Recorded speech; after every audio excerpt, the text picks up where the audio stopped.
Shut up and sit down.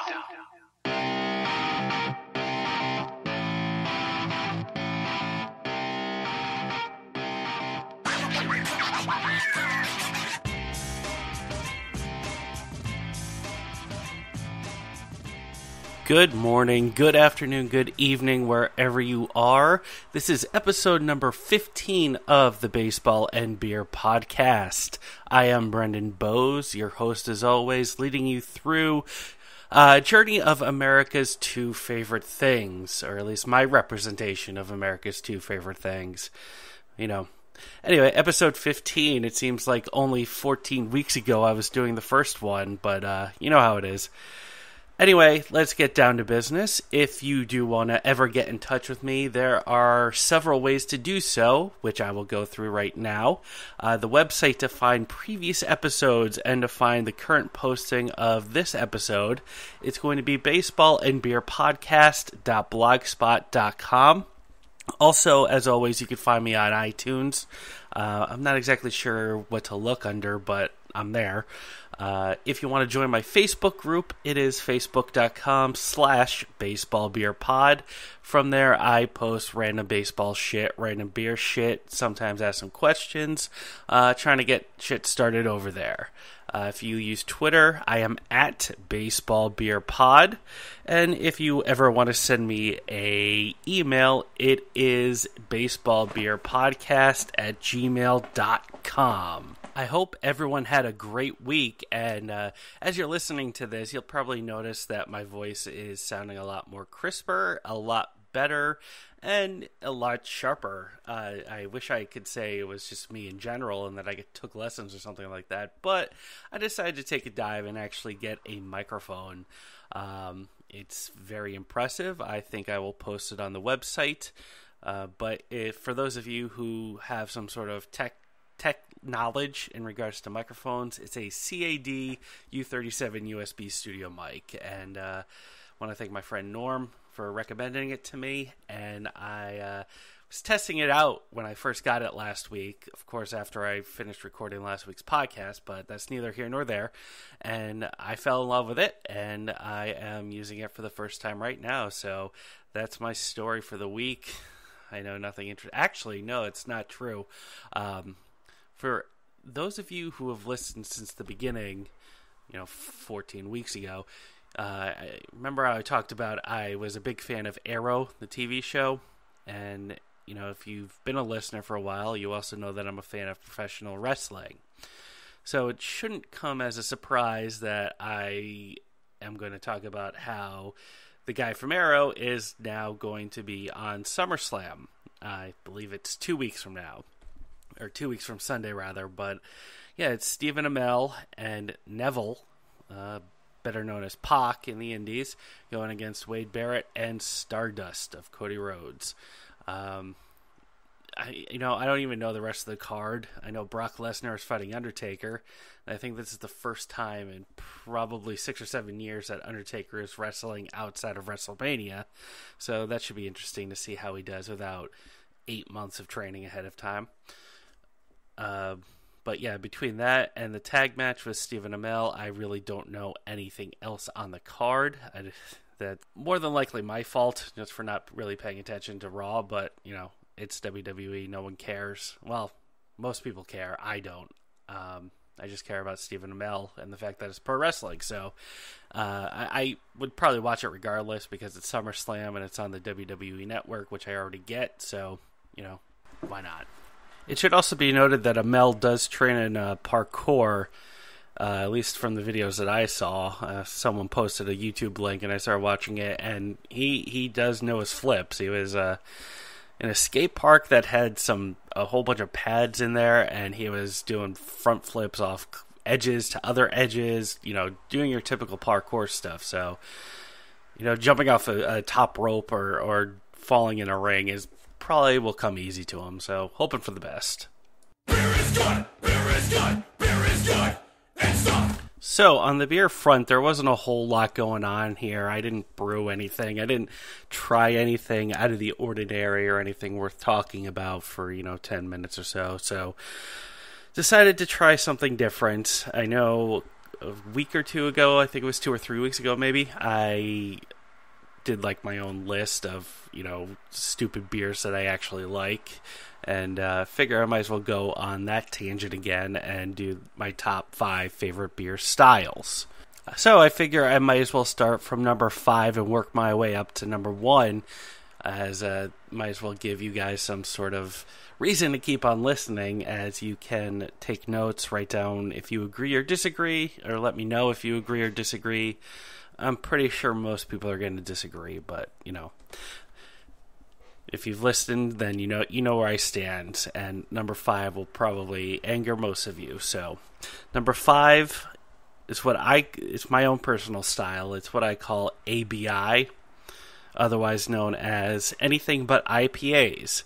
And once I go through the top 4 here, you'll have a better understanding as, the specific 4 beers that I like than everything else than IPAs. So, this is going to cover a whole gamut of stuff.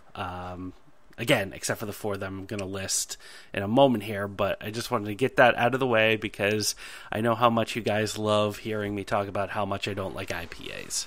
So, number 4 on the list, and the first actual beer that I want to be talking about, is sour beers. I know that's going to be a bit surprising to some, as if you've been listening for a while, you might figure that these sour beers might be a little bit higher on any sort of favorites list that I might have. But I can certainly explain my way out of that. But, talking about sour beers in general, they're great beers, to have. It's a very hard beer to get into. The palate is very rough, but once you start liking them, you're in for good. It's basically having an alcoholic warhead if you get the right face puckering tartness from it. But there are also sours that are just bitterly sour. I guess that's the only way to explain it. Like, not sour good, but sour bad. And those are the sours that I try to stay away from. But really, the bottom line is that when you have a sour beer, you're basically drinking a beer that has bacteria in it. And you're not trying to dissolve it with, this joke is going to bomb, antibacteria. Now, what I wanted to do with this list is, after each style, I wanted to recommend, a couple of those, at least of my favorite types of those beers. So, I know that I've listed a lot of sours that I've had over the weeks here in the podcast, but if there were 2 that I have to recommend that, for a beginner, medium, advanced person, regardless of where you stand with sours, I would say Avery Brewery's Raspberry Sour is probably one of the better ones. I know when I talked about it that I didn't finish the bottle, but it's good. It's very good. It's my own stomach that couldn't handle it. It wasn't the beer itself. The second one, and I kind of had to dig deep for this one because I remember having it a long time ago. Totally forgot the name. Thank God there's Untapped, so I can go back and recollect my own memory. But Jack's Abbey Cherry Barrel-Aged Berliner Braun is probably the second beer that I would recommend. Currently, they don't have it released, Jack's Abbey, but when they do, which maybe never, because they're on their own sour barrel projects, but if they ever do, I would highly recommend tracking it down and buying it. All right, number 3 on my list is Farmhouse Ales / Saisons. I'm putting them in the same boat because they are the same beer, just different ways to say it. If you're French, then Saison, is what you go for, but us poor American terminologists can use farmhouse ale. Now, it's funny because when I first started this podcast, if I were to have made a list like this back, 14, 15 weeks ago, Farmhouse Saisons, Farmhouse / Saisons, probably wouldn't have even sniffed the radar. That goes to show you what I do for you guys and be able to drink all sorts of beer and figure out what I like. And because of that, that's why farmhouse ales and saisons have risen so far up, is because they're really delicious. They're very malty while staying sweet, and they're just a good summer beer to have. And they're heavy enough and potent enough where you can have them in the winter too. Or I don't know if I've had them in the winter, but you could probably have them at least fall instead of pumpkin ales. And feel like you're drinking the right beer at the right time, because it's interesting because farmhouse ales, they're good for any occasion, but you wouldn't expect it to. They're like I mentioned before, they're very sweet, but they also have that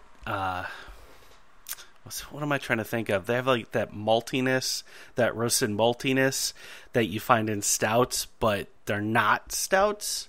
I know I'm running around in circles trying to figure out the proper explanation, but I think you guys know what I'm talking about here. Just basically, they're very solid beers. They're very sweet, but they're very heavy and potent, and they're just good all year round.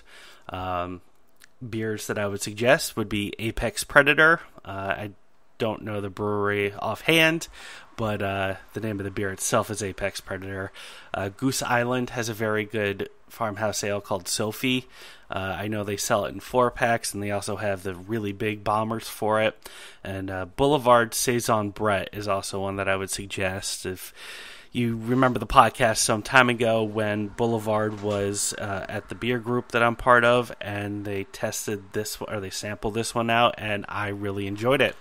Speaking of stouts and porters, that brings us to number 2 on our list, which I just mentioned. This is probably a given, considering I've talked about stouts and porters all the time. Number 1 is probably also going to be a given if you've paid attention. But back to porters and stouts. I'm putting them in the same category because they are the same beer. Basically, if you read up on them, you'll find out that porters were basically the darkest and heaviest type of porter that they made, or stout that they. Porter is the heaviest stout that they've made. There we go. So, what makes porters and stouts awesome is that the fact that the malts are roasted, that they use to give it its deep, dark flavor and color. You pour an awesome-looking stout, and you get that almost black coloring to it, which sounds interesting for a beer, but once you've had a stout, you appreciate it. It's also, you can infuse it with a whole array of stuff and still have it taste great, such as vanilla, coffee beans, chocolate, or if you're, really interested in experimenting, peanut butter and jelly. But, these are usually the go-to beers for winter. The colder months, late fall, winter, early spring. I know I like drinking them year round because that's who I am and that's what I like.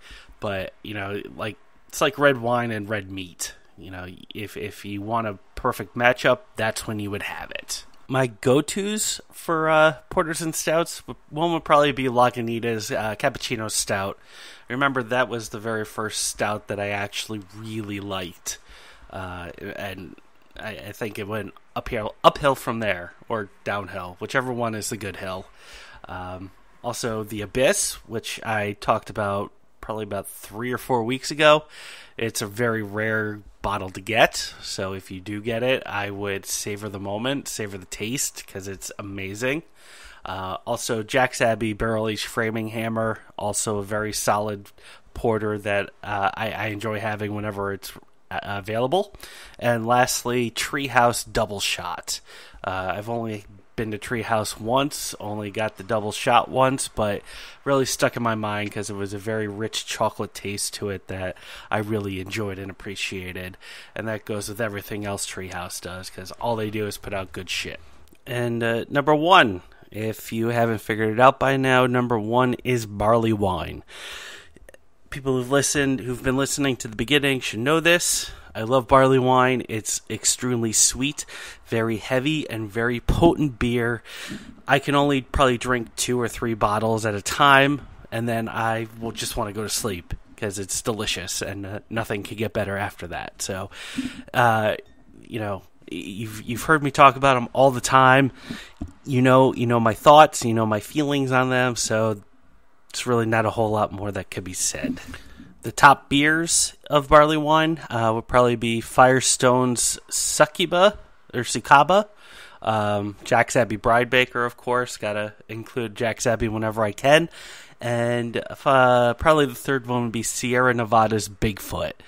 I think I told the story here, but a couple months ago, I went with a friend of mine, the guy I usually brew beer with. We went down and had a vertical of Bigfoot. I think it was 2011, 2012, 2014, and 2015. Could be wrong, but I remember there was probably 4 years worth there. And, they're certain, like I said, they're enjoyable. Bigfoot's probably what I would recommend to a beginner drinker of barley wine. But otherwise, Succuba is probably an advanced barley wine. It's a very advanced palate, but it's one of my favorites. That's why barley wine's awesome. It's sweet, it's potent, and it gets you drunk. I probably shouldn't have said that, but that's what it does. Single, double, triple, home run. For the celebration, I'll shoot my gun. So, with the White Sox playoff chances pretty much at a 0 chance, I know they're mathematically still in it, but with the number of teams ahead of them, the remaining schedule and that sort of thing, it's pretty safe to say that they're probably not going to make the playoffs. And if that makes me a bad baseball fan or a bad White Sox fan, so be it. It's realistic, and you can't deny it. So, trying to figure out what team I should really cheer for in the playoffs once they arrive, and I think I've narrowed it down. For the National League, I am going to cheer for the Mets, just because before I was a White Sox fan, I went to a lot of Mets games. My dad got tickets through his job. Sometimes we had luxury box seats. Other times we had regular seats, but probably went to about 3 or 4 Mets games a season, when I was very, very little. I always remember one of my favorite baseball memories, regardless of teams, is seeing Joe Carter hit a game-winning home run in the bottom of the 9th. But, figure that their pitching is incredibly young and it's incredibly awesome.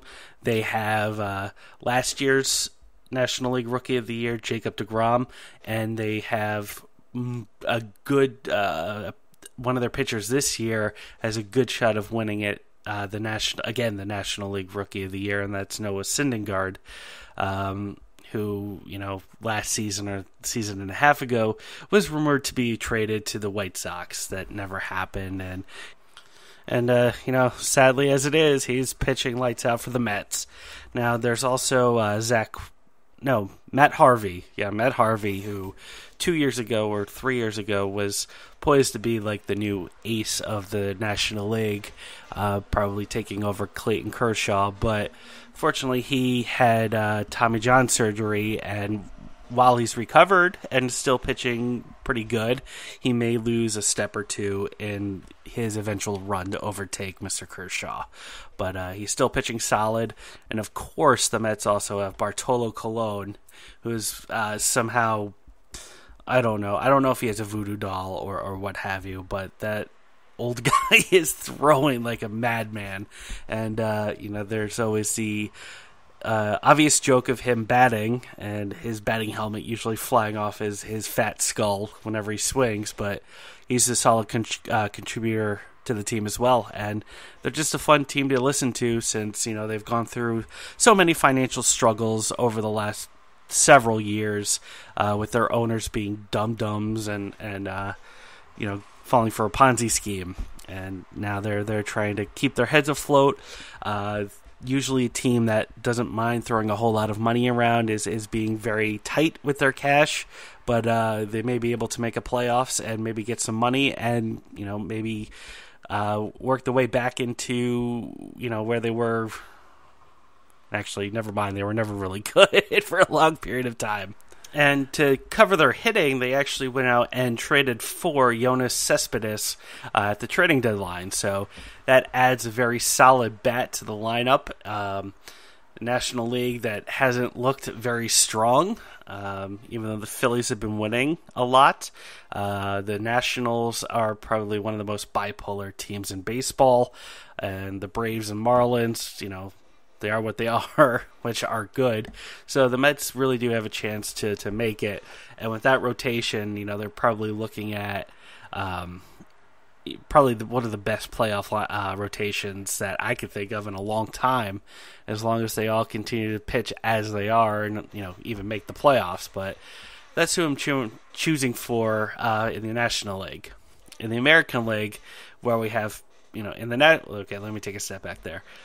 In the National League, I said it was all about pitching. So in the American League, I'm going to go the other direction and say that it's all about the hitting. And with that being said, I'm putting my hat on for the Toronto Blue Jays. Now, they to say they're an offensive powerhouse is pretty much an understatement. I mean, their top four is Troy Tulowitzki, Josh Donaldson, Jose Bautista, and Edwin Encarnacion. That's a lineup that I would put together in a video game after I fleece off, a whole bunch of computer teams to get those players. But, Blue Jays were able to do that. And I think they only gave up like 2 top 10 prospects for them and a whole bunch of nobodies. So good for them. And with that being said, they, I think, I'm trying to remember how it was phrased. Okay, so since being traded to the Blue Jays, in the games that Troy Tulowitzki has started, the Blue Jays have been 12-0. Now, when the trading deadline ended, I think the Blue Jays were, probably 4 or 5 games back of the Yankees. I think they were just looking on the outside of the wild card team. And as of right now, as of August 12th, as this recording, they are a half game behind the Yankees for first place in the American League East, and they have the first spot in the wild card. They're 2 games ahead of the second team, which is the Angels, who's 2 games ahead of the Orioles. So they have a 4-game buffer for the wild card and are half a game behind in the American League East. So they've really gone out there and started busting their ass. They've won 9 in a row, and the run differential right now is 131, plus 131. And that's the highest by a wide margin. Just taking a look here, seeing who's closest to them. Pirates have a plus 57, and they are the closest to the Blue Jays. The Blue Jays are playing phenomenal offensive baseball. It's crazy to watch them. I've always been a Jose Bautista fan. I have a player shirt of him. I also have a Troy Tulowitzki shirt that I'm actually wearing right now from when he was on the Rockies. So, this isn't just me being a fair weather fan. They're actually making a team that I would like. I wish the White Sox would do this, but can't win them all. So, the bottom line is that I'm hoping for a Mets-Blue Jays World Series. I am hoping that we get some great pitching with some great hitting. And, whoever wins. At that point, I really wouldn't care. But, knowing our luck, it's going to be the Cardinals and the Yankees in the most boring World Series in the world, because that's how life is. And I know this part's also going to be blasphemous to say as a White Sox fan, but I really wouldn't mind if the Cubs made it to the playoffs, even the World Series, because, hey, who cares? Actually, now that I'm on the website, or at least ESPN's website, let me take a look and see what the playoffs would be right now. So in the American League, it looks like it would be the Yankees, Royals, Astros, Blue Jays, and the Angels. Is that right? Did I say that the Angels were going to be there? Okay, yeah, it would be Blue Jays, Angels would have the wild card. Astros, Yankees, and Royals would have the divisions at this point. So that's our American League. And our National League would look like as follows. Aforementioned Mets would have the National League East. The stupid Cardinals would have the Central. And the Dodgers would have the West.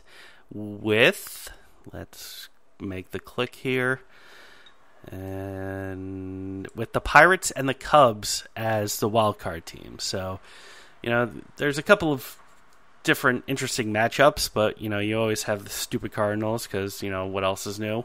Always have the Dodgers in there because, everyone wants to see the team that throws the most money on players to, lose in the wild card team or wild card division series matchups because LOL. And already talked about the Cubs. Everyone likes the Pirates because they're, for whatever reason, still considered the underdogs, even though this will be the third time in a row that they've made the playoffs if things stay as they are. Right now, the White Sox, to bring it full circle because it's about what I like. The White Sox are 53 and 58 right now. They are fifth from the bottom in the American League, and they would actually be better off in the National League right now. That's kind of sad, but the White Sox are what they are. They've reached a point where management still wants to make it seem like that they give a damn. So they're, no one ever comes out and says that they've given up on a season, but you can see it. But that being said, yesterday Carlos Rodon had the best start of his career, his very short career so far.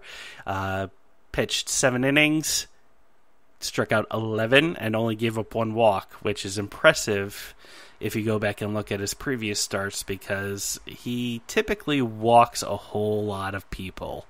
I'm not talking about 2 or 3 people. I'm talking about 4, 5, 6 people in any given game. But it's good to see him getting strikeouts, as that is what he's supposed to be known for. Probably means his slider he's starting to feel more confident with his slider on a major league level. Hopefully he continues down this path and we have our left-hander of the future. Well, that's not true because we already have 2 left-handers of the future in both Sale and Jose Quintana. So it'd be interesting calling Carlos Rodon our third lefty, but as long as he stays in the rotation, doesn't get traded, then we're good. Outside of that, not a whole lot to really talk about with the White Sox. Jose Abreu has gotten a little bit better with the bat. What else has been going on here? Sorry for making you wait, guys. I'm on the White Sox page trying to figure out how to make something out of nothing. Oh, there's still... Okay, so I remember talking about this before, but we have the 2 youngsters starting in the infield, Tyler Saladino and Carlos Sanchez. And there's still been a lot of talks between the 2 of them as to them being the potential future of the team. So I'm going to say it now. Really not a big fan of Saladino. I know that he came out of the gates very quickly. I think he was batting like 600 after 3 games with a OPS of like 1.500 or something along those lines. Something really crazy. So anyone who had any hope of him being a good player going forward, that thought process was inflated tenfold. And now, since then, he's batted like garbage and is hitting like garbage, and he's basically putting up Gordon Beckham numbers. And I know not a whole lot of people like to hear that, but, he is going to be Gordon Beckham. Actually, let me phrase it like this. He's going to be what Gordon Beckham is now in 2 or 3 years. He's going to become Gordon Beckham quicker than what Gordon Beckham became Gordon Beckham. So that's my prediction for him. And Carlos Sanchez, I really was not a fan of him at the beginning of the year. I'm not a big fan of all glove, no bat people. You know me, I love my taters. But Sanchez has really started to hit the ball. He's becoming more potent as a batter and continuing to play second base like a champ. So he's getting a bit more leeway from me. I can appreciate what he does, and if he ends up being our starting second baseman going forward, then that's cool with me. I can accept that. It's just I can't. I don't. Saladino is just not going to be well, and I really hate sounding like an ass about it, but it's what I feel. Tyler Salas, he's just not going to be a baseball player, and it didn't do him any favors getting off the gate so well, but, I mean, it happens. There's Kevin Moss, everyone knows his story. He came out of the gate with 26 home runs in 40 games, and then just poof, became nothing.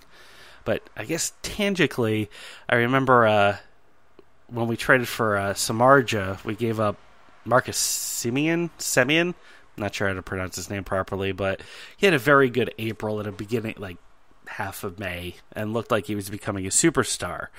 But what people don't realize is that since then he sucked. His numbers suck. Again, he looks like Gordon Beckham on the bat. So it's better off we got Samardzija and at least getting some value out of him rather than no value out of Marcus. So that's where we stand with the White Sox. Maybe next week I could say that they've won 5 out of 6 games or what have you. I doubt it, but you never know. Actually, I know this weekend is the home series against the Cubs, so I know I'm going to try to keep my head in the sand and not get myself involved with the traditional Cubs-White Sox bashing, because I think it's silly, and I think that sometimes it gets too aggressive. But I could touch upon that later if anyone cares.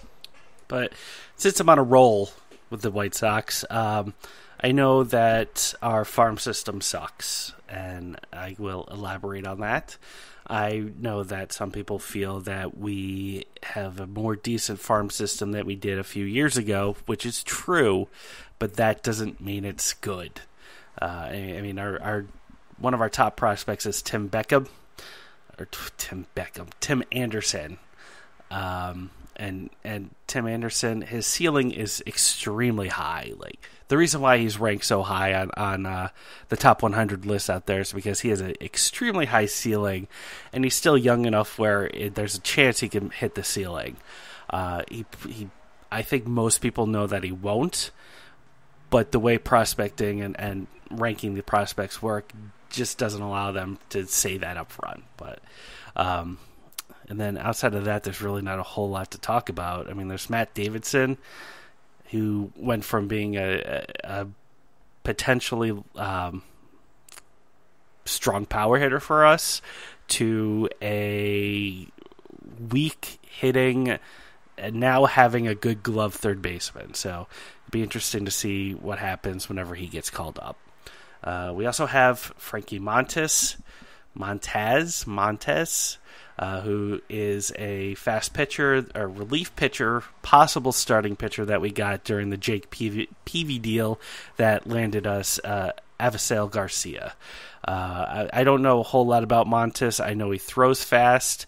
I do remember reading that it could be expected that he ends up as a relief pitcher. I know he's a good fastball, but his secondary stuff isn't working. That's not fair to say. I don't know how it's been working this year, or at least for the last couple of months, but it is what it is. If Montes comes up, I wouldn't expect anything either, because, quote unquote, your prospect sucks. And that does it for episode 15 of the Baseball and Beer podcast. If you ever want to get in touch with me, the following ways are your best way to do so. If you want to email me, it is baseballbeerpodcast@gmail.com. If you use Twitter, it is @baseballbeerpod. If you want to join my Facebook group and be part of the discussions that I try to start, it is facebook.com/baseballbeerpod. And if you want to go to the website to find previous episodes and, at least bookmark it so you can be the first one to listen to new episodes, it is baseballbeerpodcast.blogspot.com. I appreciate everyone listening. My name is Brendan Bowes, and I hope everyone has a great day.